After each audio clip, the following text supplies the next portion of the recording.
یک اصل برای زندگی در کیهان که تمام موجودات با اون درگیر هستند. تغییر نشونه انسانیه که برای بقا با تمام وجودش می‌جنگه. سلام، من امیرحسینم.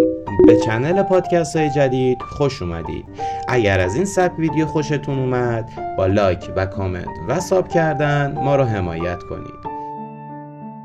آیا انیشتین میگه تغییرات بیرونی ریشه در تغییرات درونی انسان ها داره و هر تغییر بیرونی در جهان ابتدا باید در نگرش و طرز فکر ما اتفاق بیفته.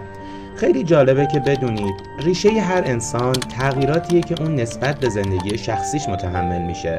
مثلا به تکامل انسان ها نگاه کنید، همش تغییره.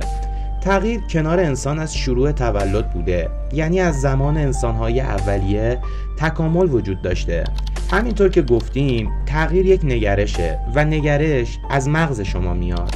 وقتی مغزت رو قوی کنی یعنی ریشه خودت رو قوی تر کردی. وقتی ریشت قوی بشه زندگی جریان پیدا میکنه. هراکلیتوس میگه هیچ چیز همیشگی نیست.